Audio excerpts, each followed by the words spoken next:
Estamos de volta com Impressões, hoje conversando com o procurador de Justiça, professor aposentado, também escritor, José Raimundo de Lima, que está lançando um livro sobre os 100 anos da Federação Espírita aqui no estado da Paraíba. No bloco anterior, nós estávamos começando a falar como foi o seu interesse pelo espiritismo. Então, essas características de muita hiperatividade, etc., faziam com que as pessoas me achassem um pouco diferente. Mas na minha família, que hoje estão vivos 11 irmãos, todos tinham as suas características. Claro que a minha se diferenciava um pouco dos demais irmãos. E aí ocorreram alguns fenômenos que, na verdade, nós não tínhamos como compreender, ninguém compreendia, ninguém lia, ninguém sabia da existência de espírito, efetivamente. Esses fenômenos foram com o senhor? Comigo e com a família, né?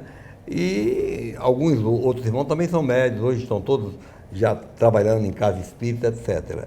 Só que comigo aconteceu um fato interessante. Por exemplo, eu chegava em casa, a torneira da entrada da caixa d'água estava fechada, mas a caixa esborrava.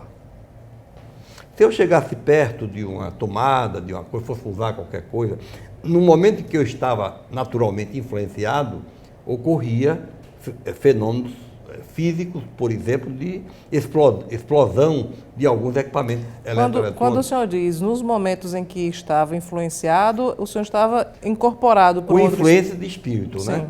Eles utilizavam as minhas energias, que hoje eu sei que chama-se magnetismo, ou efeitos físicos, alguns fluidos que eu tenho, da minha própria formação, e causava alguns fenômenos assim, tecnicamente inexplicáveis, né? Uhum. E só começou assim. Depois de algum tempo, passou a afetar a minha, vamos dizer, a minha calma. Passei a ficar mais irritado, né? E posteriormente passei a ter uma outra personalidade. E com quantos anos? Isso começou com aproximadamente 17 anos. 17, 18, 19, 20, eu fiz vestibular. Mesmo nesse período, houve, inclusive, alguns momentos que eu passei muito doente. Fui interno e logo após sair do internato, no hospital, houve um vestibular, eu fiz e passei. E aí fica a pergunta, como é que essa criatura é doente e um vestibular tão difícil, como era o de Direito, ele passa? Comecei a fazer o curso, terminei, mas a mediunidade sempre presente, causando esses distúrbios psicológicos, né?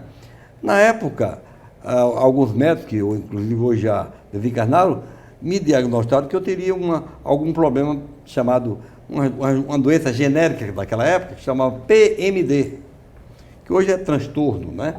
E o meu PMD desapareceu completamente quando eu cheguei na casa espírita. Quem lhe levou à casa espírita? Quem me levou foi meu irmão. Meu irmão com minha mãe. Eu não aceitava de jeito nenhum. E ela, com muita habilidade, a mãe, né, pediu, meu irmão é muito tímido, um irmão mais velho que eu tenho, que hoje está até internado no hospital aqui hoje, ele é muito tímido e eu era muito mais, menos tímido, né? Uhum. Aí pediu que eu o levasse à casa espírita para que ele fizesse um tratamento. E eu, com o objetivo de ajudar, fui com ele. Mas, na verdade, quem ia ser tratado era eu. Uhum. Quando chego lá, o médium recebeu a comunicação e deu algumas informações para meu irmão de que, na verdade, eu estaria acompanhado de um espírito que tinha convivido comigo no passado e que eu teria feito algum mal a ele, não entrou em detalhes para meu irmão, e que ele vem hoje se vingar daquilo que eu teria feito com ele no passado. E esse espírito que foi identificado pelo médium, ele lhe acompanhou durante muito tempo? Me acompanhou durante todo o período que nós chamamos de obsessão, período obsessivo. Durou anos? Durou aproximadamente 8 anos. E ele lhe causou danos muitos físicos? Transtornos. Transtornos físicos, quedas, acidentes cujas 2 pernas foram quebradas e engessadas, braço, costelas. Eu sou todo quebrado, só não quebrei a cabeça. Uhum. Mas aqui as costelas, por exemplo, eu quebrei 4 de um lado e 3 de outras, num dos acidentes, etc. E até chegar à casa espírita. Agora, é interessante, depois que eu cheguei à casa espírita, depois que eu desenvolvi a mediunidade, nunca mais eu tive nada. Mas sendo o senhor católico, relutante quanto ao espiritismo, depois de saber dessa informação que havia um espírito obsediando o senhor, Sim. como se convenceu? Foi fácil? Foi não. Passei 2 anos relutando, sem querer ir, ainda ia à igreja e tudo, até que um dia eu ouvi uma palestra de Divaldo Franco sobre reencarnação. Uma criança de 4 anos que recordava do marido que moraria numa cidade a 400 quilômetros do local onde ela morava, na China, e aí, aliás, na Índia, e aí insistiu para que o atual pai o levasse à casa do antigo marido, e ela foi e identificou o quarto onde morava e identificou, inclusive, alguns detalhes que ela e o marido tinham na intimidade. E quando isso ocorreu, o marido ficou assim, muito impactado com aquela informação, somente ele sabia, e a ex-esposa que havia morrido há algum tempo, e aí ficou confirmado a reencarnação daquela criança chamada Chant David. Quando eu assisti a esta palestra por Divaldo Franco, eu aceitei a reencarnação. Quando eu aceitei a reencarnação, a doutrina espírita para mim foi muito mais leve. Aí eu passei a compreender e a minha vida se modificou completamente. E como é que o senhor lidou, a partir desse conhecimento que lhe foi dado, né, através da doutrina espírita, como é que o senhor lidou com o obsessor? Orando e pedindo perdão a ele. A obsessão, ou seja, a mente que é contra você, aquela ideia negativa que você tem contra outra pessoa, só tem um caminho para você ficar bom disso. É a oração. É o perdão. Ensinamento de Jesus. Orar e vigiar sempre.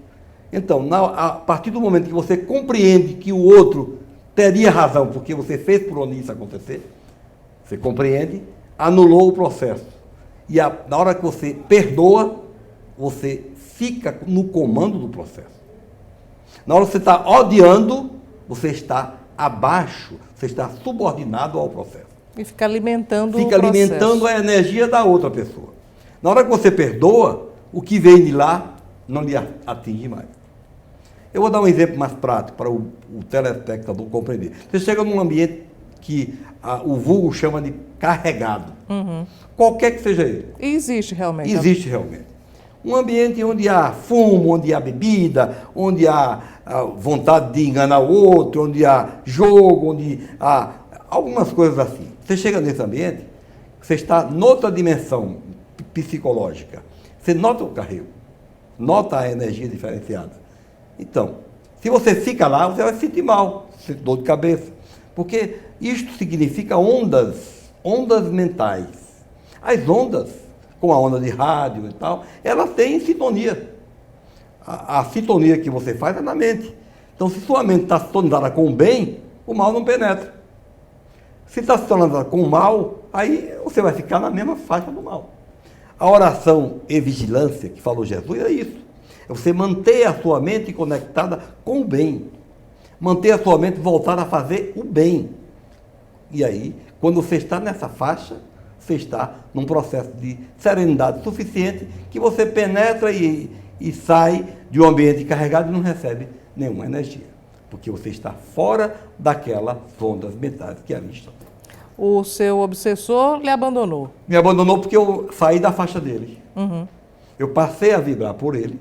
Cheguei a conversar com ele em algumas oportunidades nas reuniões mediúnicas. Meu amigo, é o seguinte, eu fiz esse negócio com você, fiz. Está muito bom. Agora, quantos anos faz? Foi mais ou menos 1830, na França, né? Numa cidade, numa fazendazinha perto de Bordeaux. Bordeaux, inclusive, é um grande centro de vinho do mundo, né? E aí, ocorreu esse fato comigo lá. E nesse ínterim, mas você, agora você vem pedir perdão? Sim, eu fiz aquilo com você, porque eu não sabia que estava fazendo mal. Agora, eu jamais faria isso com você. Vamos fazer o seguinte, renasça, procure a oportunidade de renascer. Quem sabe eu possa lhe ajudar. Deus é tão grande tão misericordioso que fez com que essa criatura reencarnasse aqui na Paraíba. E eu hoje convivo com ela, sabendo que é um espírito que voltou e agora está convivendo comigo em paz e amor, porque é isso que nós devemos fazer. Muito bem, nós vamos a um breve intervalo e nós vamos saber mais sobre a capacidade mediúnica do José Raimundo e também, finalmente, vamos falar também sobre o livro que marca os 100 anos... 20 minutos já se foram, né? Os 100 anos da Federação Espírita aqui na Paraíba.